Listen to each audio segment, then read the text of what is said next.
So not fair, but the new Meta Superintelligence Lab. Two of them are somewhat similar. The third one is pretty different. It's okay if we haven't pre-read. I think we'll actually only have time for two of them. They're basically really focused on better RL approaches. And here, I'll actually just share my screen right now. If someone else wants to share the links, that would be sick. Um, They should be in the calendar invite. Calendar invite has a bunch of like tweet threads, but yeah, you can find them in there. Okay, so we should be able to see my screen. Also, obviously, super interactive for anyone that has a joint paper club. Just interrupt me whenever. It's not that deep. We should make it a discussion. I didn't write the paper. Um, so three papers. Compute as a teacher. This is like a better, RL optimization technique. So basically, can we add like a little bit of overhead to our inference time compute during RL to get better training data? And basically, we do a lot of inference during RL, right? So you have a bunch of rollouts. You're no longer just doing like next token prediction. Instead of just training, you're actually doing a lot of inference. So his paper is like, okay, and we use some of that inference, add a little bit of overhead, and then improve our RL. And it's kind of interesting. So they're like kind of trying to look at for stuff that's not super verifiable, can we get some signals out of some of these rollouts and improve our RL? So the very quick approach here, if I'm remembering this correctly, is basically for the rollouts that exist, let's say, so it builds on GRPO. In GRPO, basically you have your policy, you do inference and you generate a bunch of rollouts, like a bunch of answers to your question. Let's say you generate 8 or 16 different responses, then you prefer towards the one that's the most correct, right? So what this does is let's add a second little inference step where we take all of those outputs, we pass all of that into a model without the question, and we basically say, okay, can you improve this? Here's a bunch of responses. Can you iterate on them, improve them, and make like a better answer based on all of these rollouts? Then we use that, and we have like a rubric to grade it, and we can move the policy slightly towards that. So with a little bit of overhead and inference, can we improve our RL? And then they do a little bit of testing, and they're like, yes, we can. It works, guys. We did it. This was a pretty interesting approach. It shows some fun stuff that Meta is working on. It's like, okay, for RL, there's only so much verified data, right? Are we just gonna throw all of our money at Mercor or Scale? Or are we gonna like, generate some environments, have some like verification? We're pretty limited in that, right? Before we were limited in compute, then we did really big pre-training and we're like, oh shit, we can't really pre-train anymore. We're cooked, like we're out of useful tokens. It's very much decaying. It's not like we're out of tokens, but there's a heavy decay in the value we get for training on like 35 versus 30 billion tokens, right? So we started doing RL. We did it on a lot of like verifiable domains, right? So math and code. Then there's some stuff like the deep research, but we don't have that much verifiable data, or we have they talk about issues with stuff like LLM is a judge-based verification, and then they're like, okay, we need at some point to get other forms of verified data, or we need to be able to maximize our value out of the data that we do have and the verification stuff. So, yeah, they're like, here's a little paper on how we can be more efficient with that. Second paper is, oh shit, I'm very zoomed in. It's about agentic environments. So, has anyone here seen verifiers from Pime Intellect? It's like an open source library for RL environments. Will Brown and the PI team has basically become a 24/7 shell of this library of we need open source RL environments. We need environments, and no one's really using it. There aren't that great environments, but I like the initiative. It's a cool thing. Yeah, the OpenPipe people have also been shilling RL. They've been acquired by CoreWeave. So maybe CoreWeave is AGI in this. But basically, this is another library similar, and they do cite verifiers. It's a similar library sort of tool to scale up agent environments. And they're like, there's a few premises here. One is that current abstractions, like current RL environments, are not realistic, where they don't have a live environment, right? So they're too static. They're not dynamic. Basically, like issues and stuff like SWE-bench and T-bench and stuff is that the environment doesn't change while you do stuff, right?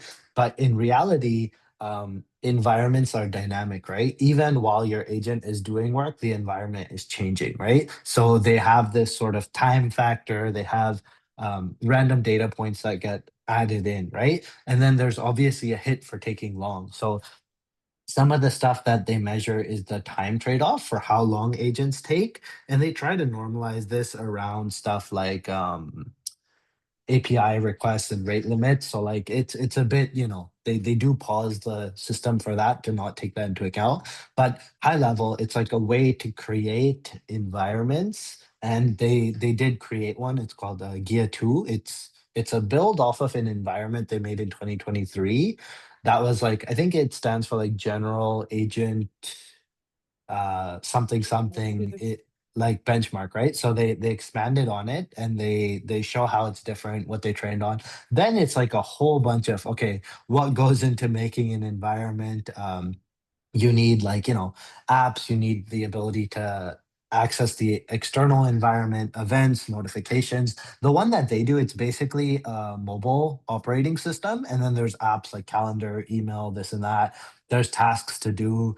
Then you talk about how are agents interacting with it. So there's scenarios, there's notifications, and these are basically like, okay, notifications are even while your agent is doing something, shit will happen, right? You might get a random text, a random email, information might change. And then how does the agent respond to all this, right? So changes as stuff happens live. Um, then what else is in here? Different apps, different state. Then they have a whole GUI for how to look at this tool stuff, environment usage. This was honestly quite a long one, but it's kind of fun to go through for people that haven't gone through environments. It's kind of fun. Like, I didn't expect it to be so long, but it was all a pretty fun read, honestly. It's nothing that technical. It's just like, okay, let's learn about how environments work, what you really need to do to build one. And I'm like, oh shit, these aren't that simple. And I say this having put out like an open source environment a while ago. It was like a whole um, enterprise suite of, okay, send an email, edit a spreadsheet, and let's test models. But then the big thing here they want to show off is like, okay, time really affects stuff, and so does budget, right? So there is a proper correlation between performance as you give a higher thinking budget or more time to performance. But you don't want that issue. Then in the results section, they have some interesting stuff. Like the hybrid models from Claude are pretty chill with this, Um, they don't really have that much of a trade-off. So Kimi K2 is the best open source. GPT-5 with high reasoning was the best closed. But stuff like Claude 4 Sonnet is faster. It combines, it doesn't waste time reasoning when it doesn't need to. So interesting little takeouts. Then they have like a whole deep dive. Third paper was actually just very, very different. Bootstrapping tasks for self-improvement. Um, Let me pause and check the comments real quick. Wait, so basically they open source their RL environment. Not their RL environment, it's one RL environment. But yes, they did open source it. It's the second version of this. It's a generic agent environment, and it's specifically an environment with like 1,000 tasks on mobile use. So email and this and that. Why do that? Why not just use verifiers? So they talk about what's wrong with verifiers, right? So that's static. We want dynamic environments. We want stuff where time changes and the environment changes while you're thinking.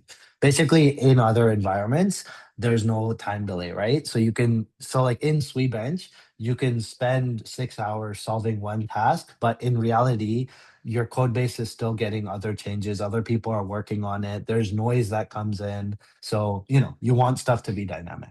That's why not just use other ones. And then I think they want people to work on their thing, but they do cite verifiers. Their paper is just kind of different. It's just slight improvements to RL with task spaces for self-improvement. Basically in GRPO, you have like step-based changes. They're like, can we instead change the objective to be sequential? So based on like your thought data, can the last step have a bigger impact? And then it's like just a lot of RL policy optimization stuff. I don't know if we'll get to this one since it's very different and the environment one is pretty long, but that is a 15-minute intro of what Meta Superintelligence has been up to. I think we should just go into them. This one's pretty short. Compute as a teacher. It's kind of fun. It has some plays on LLM as a judge and rubrics being AGI. So we'll kind of start with this one, then we'll do a second one. Do you think I'm gonna pause for questions? Also, if anyone wants to unmute and chime in if you read it, feel free. Okay. Do you think environment should dynamically change or just reward allocation along the way? There's both steps, and then here in their testing, they do have a time penalty, right? So I think it's not just that there's reward allocation along the way. One of the rewards is for being able to deal with like useless information, right? So if you get a random text that deters you from your objective, can you handle this or can you not handle this?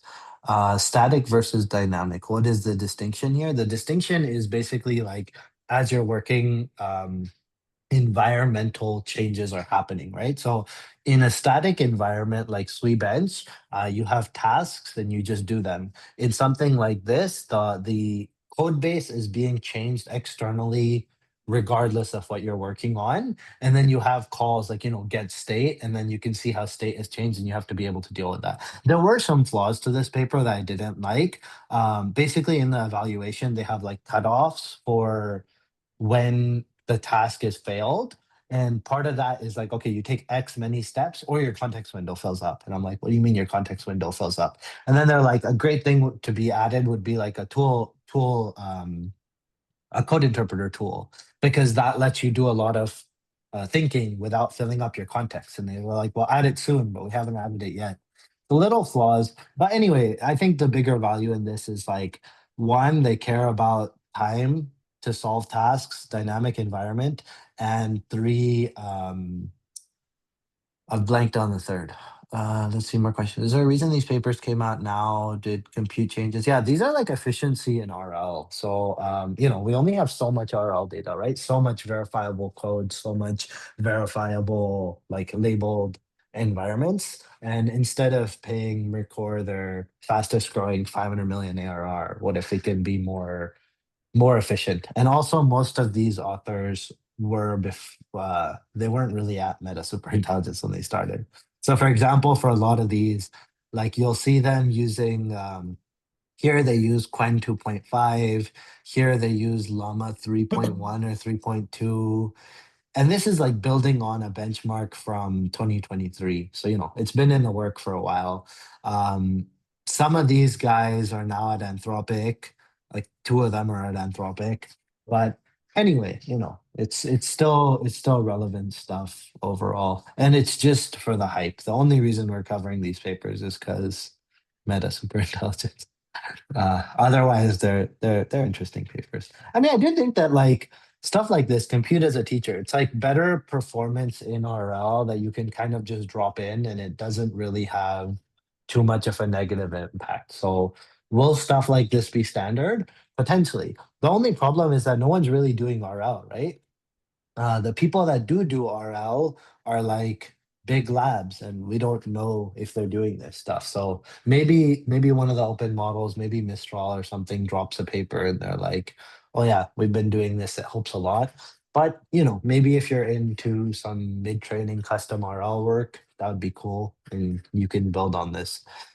Okay, compute as a teacher, turning inference compute into reference-free supervision. It's free. We love it.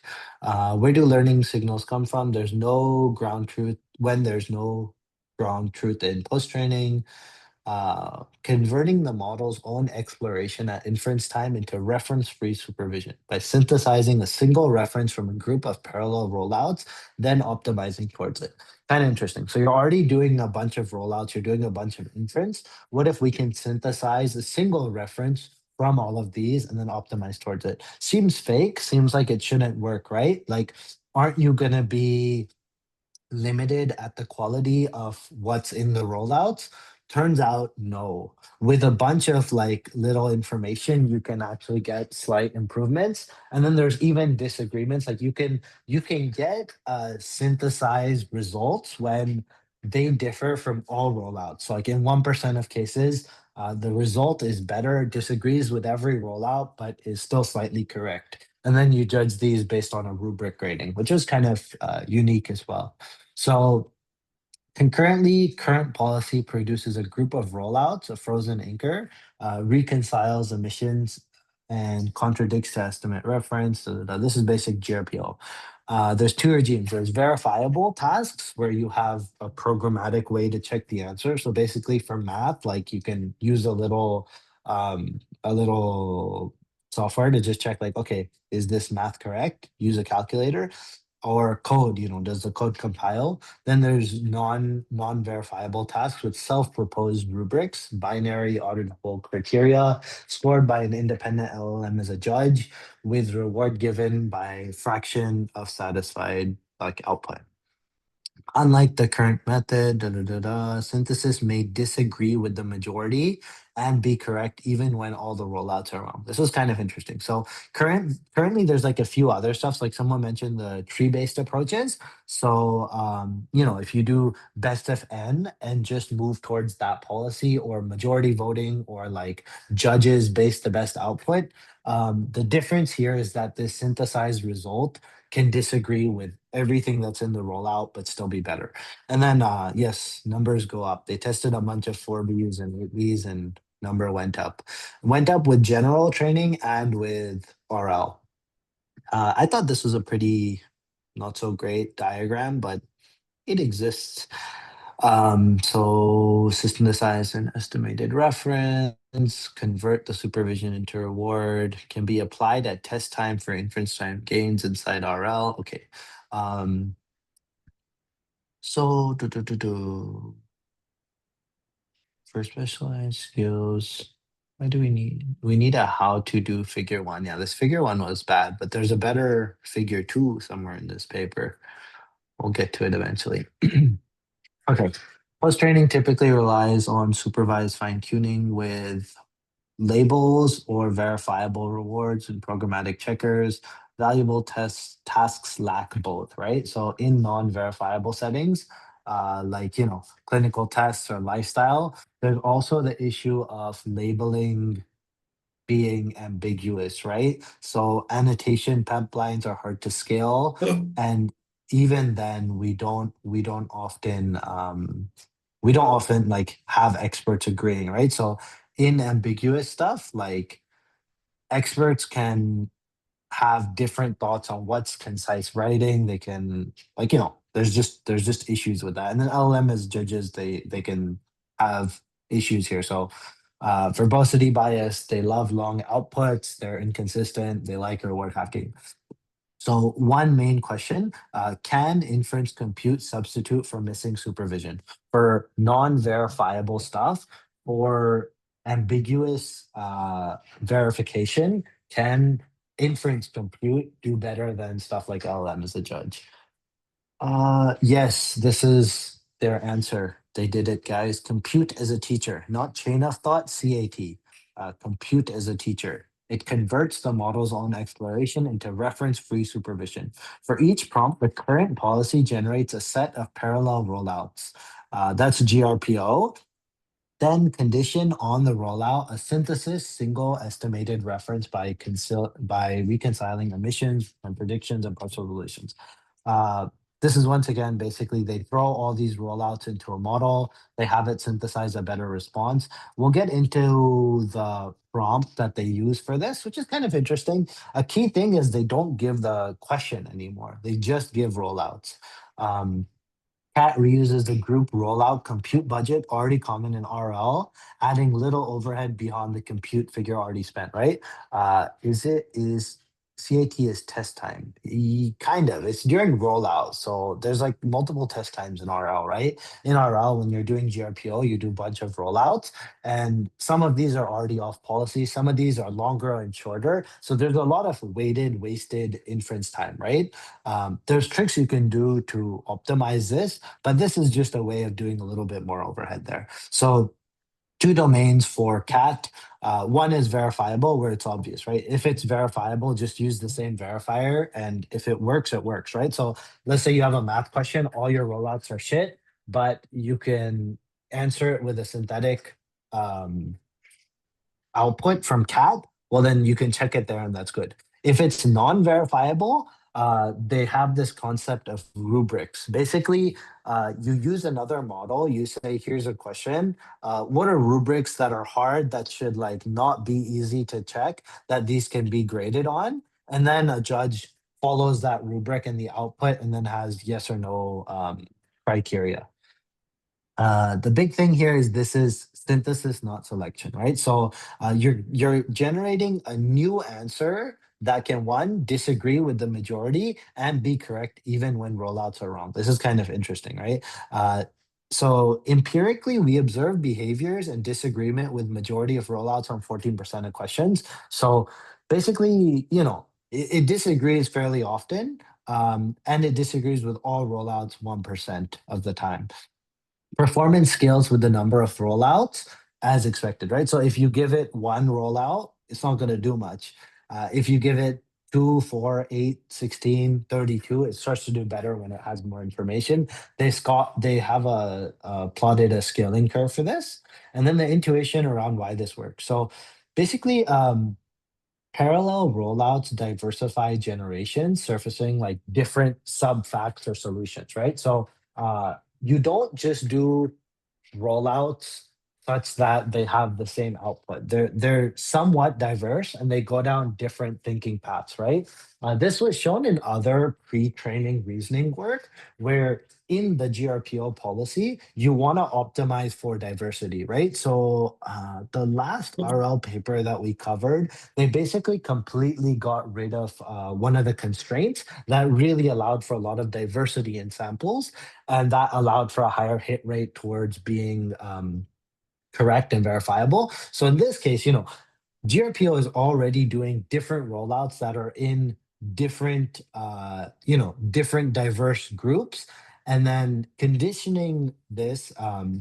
It's similar to ensembling, right? So basically, if you have synthetic data generator that has a bunch of different trees that it could have gone down, you have the ability to pick out, okay, this looked correct, a bunch of these seemed off, maybe this is the right way. And in non-verifiable domains, rewards transform maths later into discrete da da da da.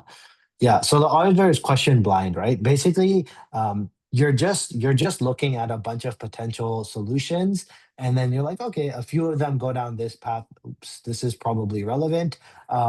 Let's synthesize a better response from this, and then you have a bunch of different things. So that's why it works. Practically, it's just drop in, right? You don't need human labels, no specific verification or anything. You use the same verification techniques as before. If it's a non-verified domain, you have this rubric thing. And then, yeah, they actually tested it. It improves 3, 4 to 8 B model families, Gemma, Quen, and Llama. This is once again interesting, right? So why are we talking about meta superintelligence now? This work is not that recent, it's Llama 3.1 to 8B. They could have done Llama 3.3 1B, 3B, but it's old models. But anyway, yeah, Okay, so several other bridges of work around this, right? So learns from model-generated supervision, but derives the target by reconciling multiple samples rather than trusting a self-centered label. They talk about other stuff, right? So there's distillation, there's self-training, there's majority voting, there's LLM as a judge. These are basically like interesting. This section's a bunch of other examples that you can look at if you're interested in like better self-generation for RL stuff.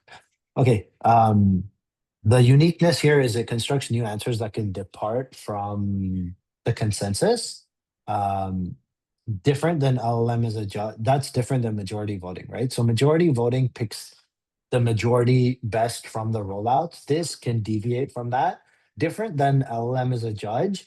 Um, it has specific criteria that it mitigates like instability. So the problem with LLM as a judge is that there's biases like, okay, I prefer verbosity, I prefer like you have preferences across model family. This doesn't do that. It's just specific, follow this rubric criteria. Then there's you know programmatic verification. Okay, contributions, they do CAT, their, compute as a teacher, and then this rubric scored judging.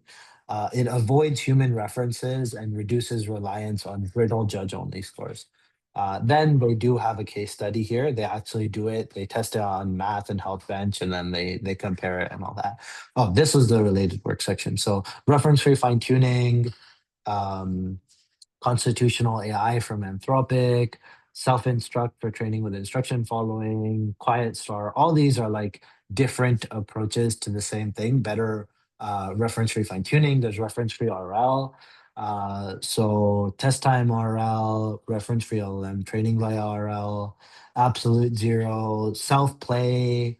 Um, all these are like interesting approaches. So compared to reference-free fine-tuning, their approach can holistically improve outputs for arbitrary specialized tasks. That sounds like buzzwords. Compared to reference-free RL, they're able to construct and synthesize answers outside of explored distribution and extend beyond verifiable to non-verifiable domains. This is pretty unique, right? I think this is the big takeaway of the paper. So the second half is pretty key, right? If you have non-verifiable domains, you can still work in those, and you can go out of your rollout policy.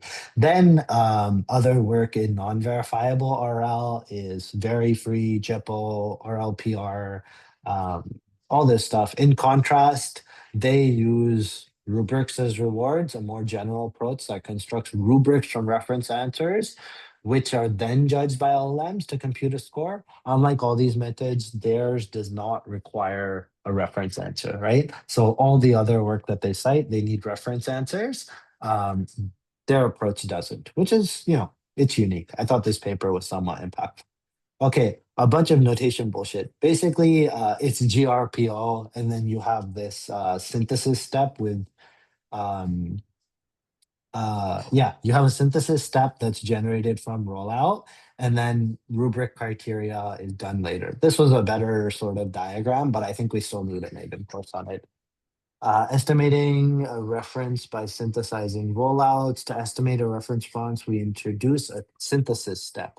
Um, so at each GRPO step, the current policy generates a bunch of rollouts. Okay, actually, I'll explain what GRPO is. I don't know how many people are super up to date with GRPO.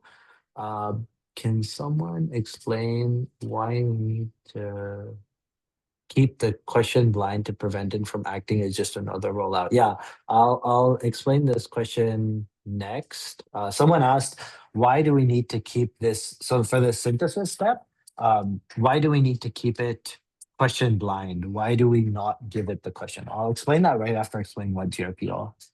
So GRPO is basically what's used in current RL, where you basically have, instead of having multiple models and all this, you do a bunch of rollouts. So at your current step, you generate a bunch of different outputs. So let's say for a given query, like a math question, like some integral question, you generate X amount of different answers with chain of thought reasoning and whatnot. And then you have a group relative policy. So like you optimize towards what's the best in this group of outputs, and then you move your policy towards that. It's like a memory efficient version of PPO, since you don't need multiple models and this and that. So the very basic TLDR is just you generate multiple outputs. Like let's say you generate 4, 8, or 16 outputs for a question, and then you optimize towards the one that's the most correct. Now, what CAT is doing is you pass in all of these rollouts to a synthesizer model, a synthesizer step, and then you have it kind of improve these. Now, you say, okay, here's chain of thought one, here's chain of thought two, here's chain of thought three. Can you give a more concise, better approach towards solving this? And sometimes, given all these different rollouts and different techniques and attempts at the question, you get a better result by just throwing all this in one more verification synthesization step. The reason that we don't give it the question is because we don't want bias, right? We don't just want like a 17th rollout, right? If you're already doing 16 shots on goal, giving it the question is just going to make it answer the question again with more information. Now, if you supply it a bunch of incorrect information and ask it the question again, you're not going to get any deviance, right? You're going to use that. Instead, what you're doing is you're just giving it the rollout, just a chain of thoughts, and then you're giving it a reference. Now, this reference will often still have like, here's an answer, and then it will be verified. And sometimes it's correct, sometimes it's not. What they show is that oftentimes it is a lot better. For synthesis, do they use the same policy model? They use an LLM as a judge, and it shouldn't really matter what model you use. I think they do use the same policy model. We'll double check. But the fun thing here is actually in the appendix, they show all the prompts for this, which is more useful. Um, then how do they verify this? Two things. So for verifiable stuff like math, they just use the verifier. So like they use the little software to check if it compiles.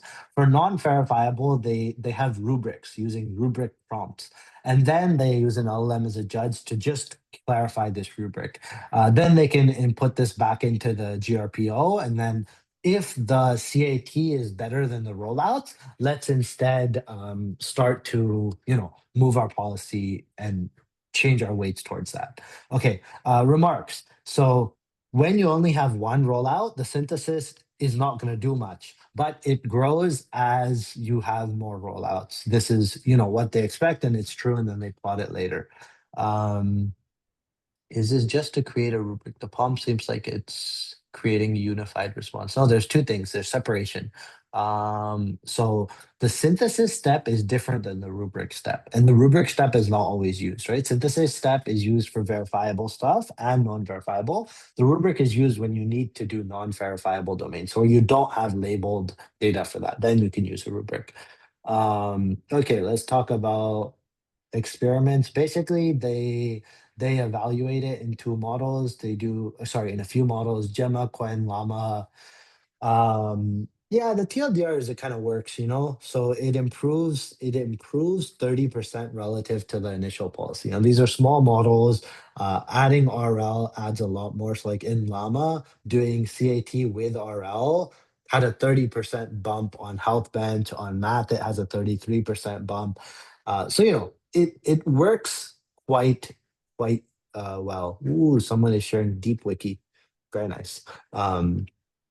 Where do our rubrics come from? Are they AI generated, explicit written? Yes, they are AI generated. So two-step approach. One is you use LLM to generate a rubric. We'll go about the prompt for that. Then you use an LLM to judge the synthesis answer on the rubric.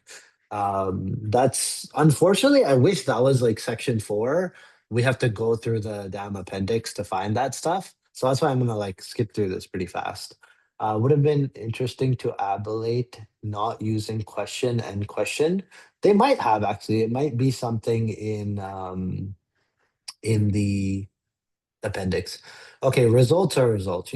This stuff works on small models. A model as a judge, instead of checking individual rubric criteria, check whether approach consistently outperforms model as a judge. Rubrics provides fine-grained assessment criteria, easier to verify. So I do check their rubric thing. Rubric is useful. Um, RL with self-proposed rubrics is better than SFT. SFT did not do that much, but rubrics did a lot. What else? Produces better reference estimates as single sample and selection baselines. Strongest reference estimates, the most versatile, best of n. Okay, I think we can skip through a lot of these pretty quick. It scales with the number of rollouts. So if you're doing a lot of rollouts, this will do a lot better. You'll get more benefit from throwing more in there. Reasons about prior rollouts rather than act as another. So this is that asked a question about why not pass in the question. Ooh, I think my thing is froze. We're cooked. My Zotero is slightly frozen. Okay, we're good, we're good. CAT with a single rollout in context only performs slightly better than a rollout. This suggests that additional generation steps of synthesizing is not only acting as a new rollout that self-conditions on its past context, only slightly. Yeah, I mean, these are just results. It does better than being a single rollout. Okay, reconciles rather than selects to disagree. So most of the time it will not just disagree, it wants to synthesize better approaches. It exceeds performance of majority voting. It depends on the initial policy model to be baseline good. What else? What else? Conclusion. So CAT turns inference compute into supervision by another anchor policy, using synthetic parallel LLM policy, convert estimated rewards. Delivers 33% this to include, yeah, I mean, it's basically useful, free, better performance. What else do we have here? Okay, let's look at some of these prompts. Um, so this is an example where the CAT disagrees with all rollouts. It's basic math. There's nothing fun there. When does it stop learning? Oh, not that fun. Prompts, very fun. Okay, so synthesis prompt. You're tasked with combining multiple responses into a single cohesive response. Below, I will provide several responses. Your goal is to identify common themes, reconcile differences, combine the information into unified response, preserve all key insights, ensure final response is logical, coherent. Here's all the rollouts, and then, box your answer and stuff. Your response should not be much longer. The key thing you'll note here is, this synthesis prompt, they're not giving the question. They're not saying, like in this question, let F be this, all complex numbers, given this, find this. You're just being told, you know, your job is to combine responses into a single cohesive response. So like look at a bunch of long and like for example, think of like deep research, right? You have like 16 different shots of like tens of thousands of tokens of web searches and you want to like ignore stuff that's bad, keep stuff that's good. Um and then, the output response they find does better. It's not just another rollout. Reasoning, synthesis. Your goal is to identify this, synthesize this. Be sure to preserve key insights, avoid discarding unique insights, highlight, address them where possible. Here's your summary prompt. Here's how to output it. Rubric, this is another fun one. So the self rubric is a separate prompt, right? This is that step for how do you get quality RL training data out of um, non-verifiable like data tasks. So here's the rubric thing. You are given a reference response. Carefully read the response and develop a response evaluation rubric as follows. Task: develop a detailed rubric for this specific response. Create a detailed response for this specific response that describes what high quality responses look like to it with respect to accuracy, verifiable supporting evidence, logic structure, da da da da. Provide 5 or more rubric criteria that can be verified with yes or no. Ensure these are very specific and be verified. Make it extremely difficult to achieve a high rating. A high quality answer should be very hard to achieve. It's rare that any question would achieve high quality. You may use a reference answer as you see fit, and then, do it in XML. But, this is kind of how they create a rubric. Then they have LLM as a judge. Check this. Here's their judge template. You're an expert judge that determines whether an answer satisfies a rubric. Here's the rubric. Here's the answer. Tell if it answers. If there's no answer provided, please answer it. If it fails, be strict and unbiased. Only determine if the answer satisfies the rubric. So yeah, those are kind of examples. I think it's a cool approach. I think it would be interesting for anyone doing like basic mid training to try it out. Um, yes, we have more efficient RL. Like it's a better way to to use all your rollout data, right? You're doing so much inference with little overhead. It looks like you can do slightly better. I'm gonna take like a 2 minute pause to see if anyone has any questions on this. Otherwise, we'll move on. They only tested this with small models. Yeah, I think it would still work though, right? Like it doesn't make much of a difference. They tested on small models on like verifiable, like basic math and stuff. It shows a higher jump, but at the same time, like it's not harmful in any sense, right? So why not test it out? It's also just like basic compute budget, right? It's faster to test on small stuff. They train faster.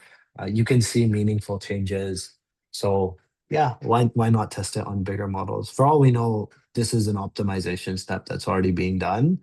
The bigger fun thing, I guess, was like this rubric-based response for me working better.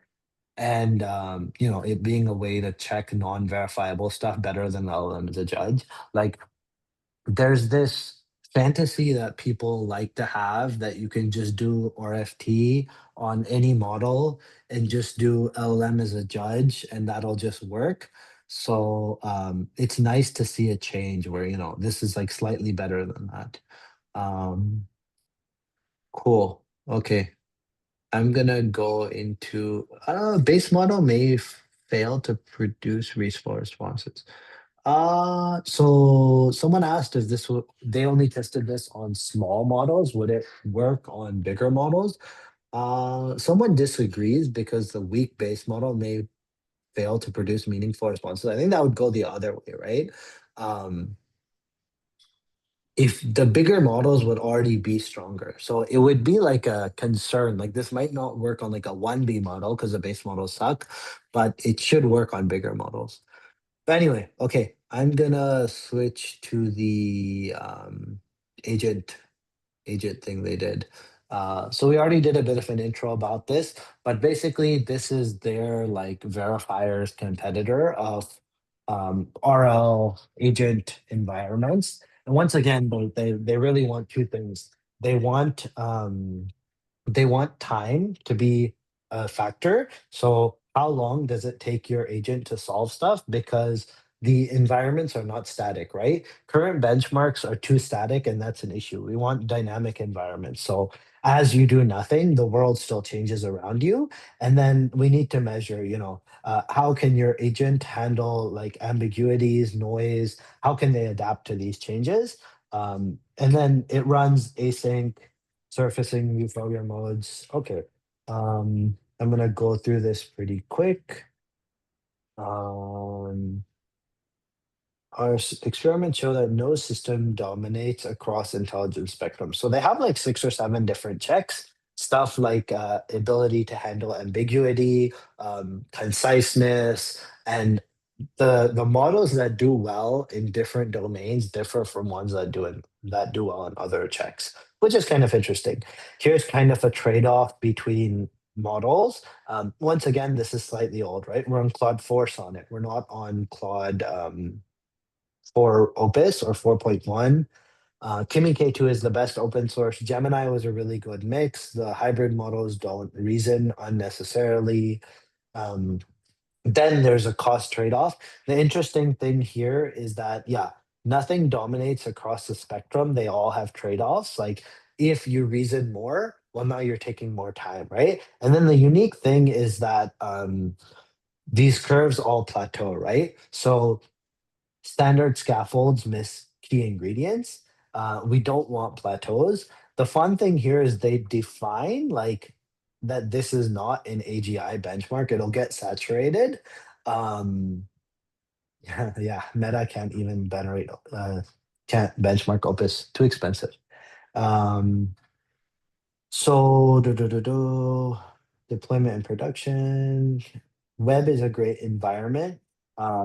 The problem is that web environments change, right? Like if you have an Amazon based benchmark, like a clone of an Amazon website for shopping, it's too static, right? Like you're not getting new products randomly added, but on realamazon.com, search results change all the time. New products are added, descriptions change.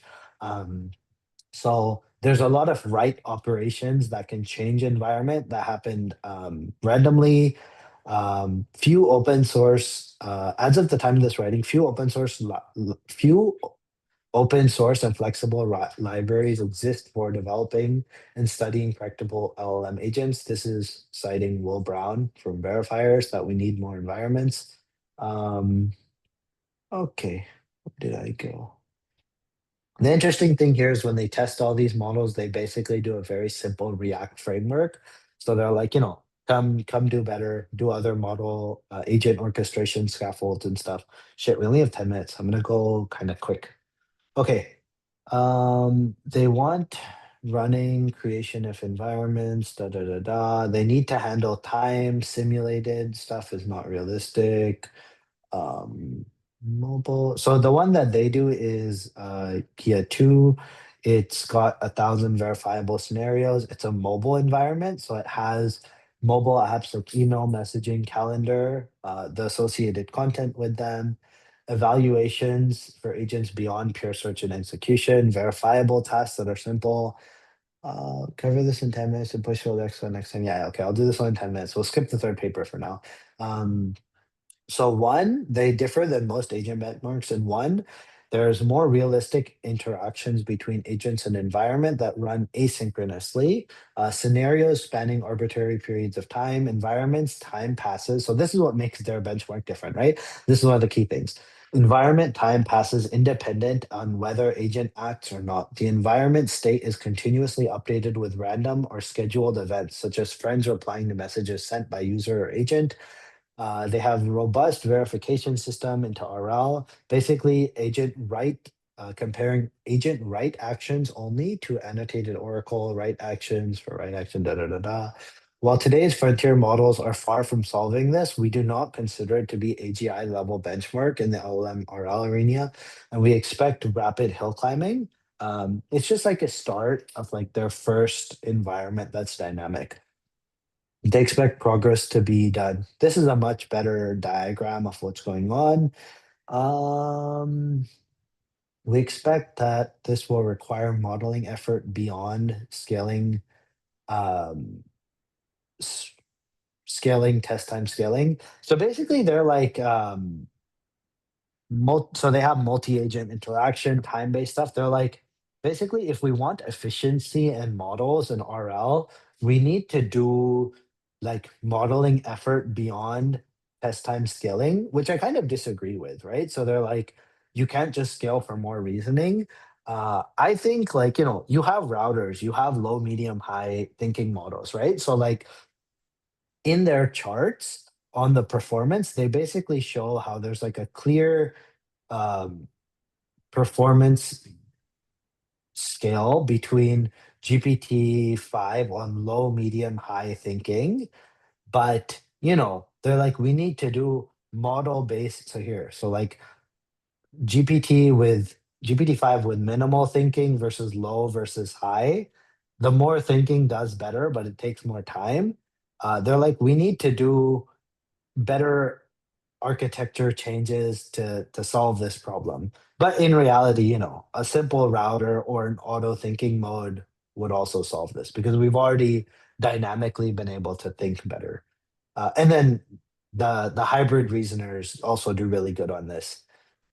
But continuing through, time is a thing. Okay, so foundations of their environment. Everything is an event. There's apps, which are basically stateful APIs. So email, messaging, all that stuff is an app. It's an API that you can interact with as an agent. Environments are collections of apps, data, governing rules. Events are anything that happens in the environments. Everything is logged. They have like a UI for seeing this too. Notifications are messages from the environment. Scenarios are basically initialized states and different events that you can schedule. Okay, what are apps? Apps are basically tools with APIs. So stuff like send email, delete email. Apps have their own state and then they store state internally. Tool creation. So basically, if you want to use the environment, it's all a Python class that executes, creates stuff. There's scopes to these. There's agent, user, environment. Environment is stuff that the agent can't control, right? So like a text comes in from the world, the agent doesn't have control over this. User can interact with it. Um, Extensibility, you can have external APIs, so MCP to externally interact with the world.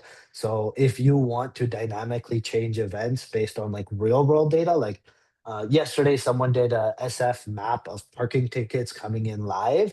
If you want to hook that up to your environment, you can do it pretty easily, right? Because that's real time dynamic. Core apps. So there's core apps, there's basic interaction, so agent interfaces, and then there's system stuff.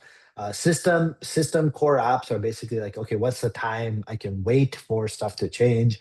So basically, I can make a change that I can wait for time to pass.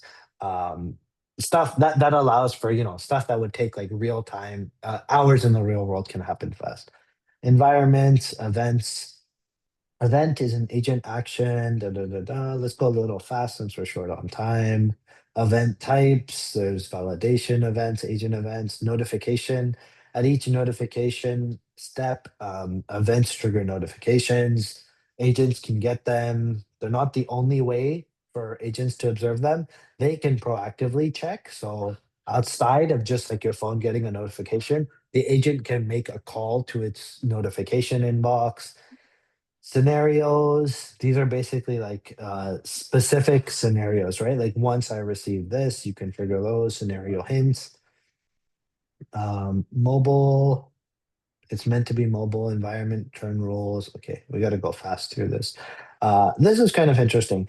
To generate all these environments, they use Llama 3.370B and they need like consistency. So how do they handle diversity? They basically have a hierarchical, like top-down approach of synthetically generating like, context. So like if you have like, okay, a French physics professor that's in your context or a Chinese professional athlete, you need to have like 400,000 tokens of um, information about them, all these chats, messages. They have like a whole schema for how they do it, scenario creation, implementing environments. The whole point of this is basically it's open source, right? So if you want to do your own, here's kind of their walkthrough of here's how we did it for all of these. Go figure it out for yourself. Initial verifiers, verifiable rewards are crucial for RL, right? So they have rubric-like verification, mobile checking agent to check write operations. So like there's verification in these environments, verification mechanisms. Basically, you read stuff. There's soft checks, hard checks. As you would expect, hard check is like, okay, let's specifically check over like a regex string. Does this include this? Soft check is more LLM judge vibey. This was kind of advanced. I think we can skip it. Timing, there's a time delay for actions that takes a hit, verifying verifiers. Okay, they have default agent orchestrations. Basically, they do a React loop. So simple React loop that has a pre-step and a post-step. Pre-step is to get agent context. So check for turn-based terminations, check for notifications, check for the current state of the world. Post-step is after you after you finish whatever you're doing, you can do a little post-step, right? So like, has the world changed? Is this no longer relevant? Like if someone says like, hey, can you send me a recipe for apple pie? Then you start working on it after you're like, okay, I need to text my mom to get the recipe from her. Once you send that text, there's a post step in your loop, which is like, okay, let me check if anything changed, and maybe your brother has texted you, I don't need the recipe anymore. You can terminate right there, and then that affects the time wasted in this. They have a UI for visualizing all this and for evaling it. Kind of cool. It's pretty like robust. Okay, here's their one that they did, the mobile thing. Do they implement wait tool? Yes, they have wait tools. Gia 2 is their sort of Android OS style thing. They have a bunch of scenarios. Each scenario, they have like a mini version. So they have dynamic environments where world state changes. They contrast vending bench, which is a fun one. Time, so time flows continuously. Scenarios explicitly incorporate time dimension, requiring agents to handle temporal constraints. Temporal awareness is essential for stuff. Agent to agent collaboration. So this was another interesting one. You have multi-agent. So instead of apps just being like API based SDKs, there's also agents that you can fit in.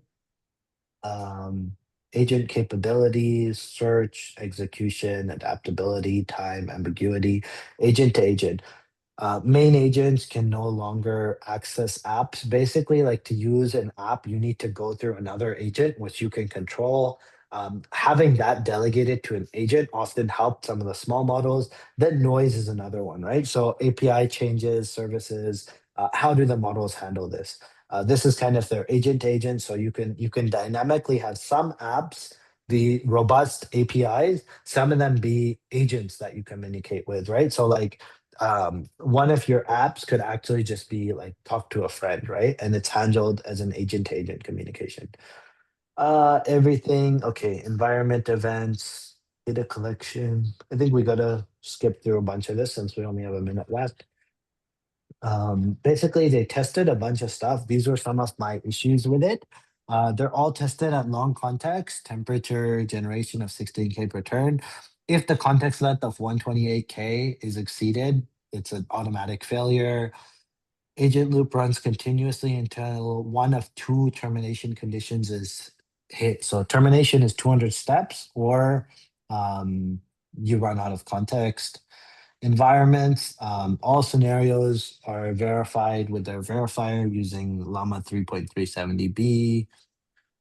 Okay, I think we are out of time, but I'll go through the quick stuff. Okay, core results, time split was interesting. These are some like just fun takeaways of how models serve, right? So execution and search were the easiest splits. These are kind of the splits on which they evaluate domains, right? So how well can you do execution, search? How well can you handle ambiguity, adaptability, time, noise, and then use other agents? And then what's your performance of these? So for example, Gemini 2.5 is very, very good across the board. It doesn't suffer any major penalties, where stuff like Grok has a really bad time penalty. GPT-5 high thinking, even low thinking has bad time penalties. Some of them don't handle noise. So like the weaker models, Llama 3 doesn't handle noise. Llama 4 struggles with noise. GPT-4o is pretty bad with noise. But stuff like Llama 4 Maverick, it did really good. It got a lot of benefit from agent to agent communication. But fun stuff to just go through. So Grok 4 really good at search. Stuff that has a deep research product, right? So OpenAI, Claude, and Grok, they have deep research products. Those do really good at search. Ambiguity remain challenging, except Claude 4, Sonnet, and GPT-5 were really good at this. Times, only Gemini 2.5 Pro and Claude 4 Sonnet had really good trade-offs with time. Latency trade-off, noise robustness, lags, agent to agent. benefited weaker models. GPT-5 performed the best on the benchmark. Kimi K2 was the best open source. Costs were another one. Claude 4 Sonnet was 3x more expensive than GPT-5 Low, but much faster, whereas GPT-4o was worse in both senses. Kimi was a pretty good trade-off in the middle. What other fun stuff? I think that's pretty much it. I want to leave like the 2 minutes for anyone that's still here. If anyone has questions, anything they want to dig into here, any thoughts, questions?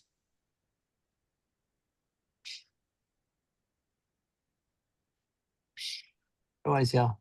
Memory was a fun thing they talk about, tool calling, how they want other agent frameworks. I think it's like pretty easy, right? Like if you want to make a fun hype post, just benchmark max this thing, right? Like don't overfit, but it's very easy to do a basic agent that's better than React and kind of set up and beat this benchmark, you know? And like Meta cares about it. Seems interesting. It's the first benchmark that's not static. Um, yeah, and so it's kind of the paper. The whole library is out there. Um, it's interesting. And then I guess we can do it next time. Okay, cool. Fun stuff, guys. Next week, I think we have a volunteer, unless anyone wants to volunteer a paper. Oh, someone volunteered. RJ, do you know what they volunteered?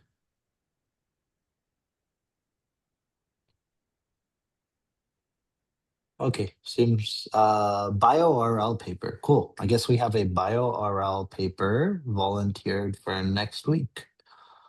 Awesome. We'll share more in the Discord, but cool. Thanks for coming, guys. We'll see you guys next time.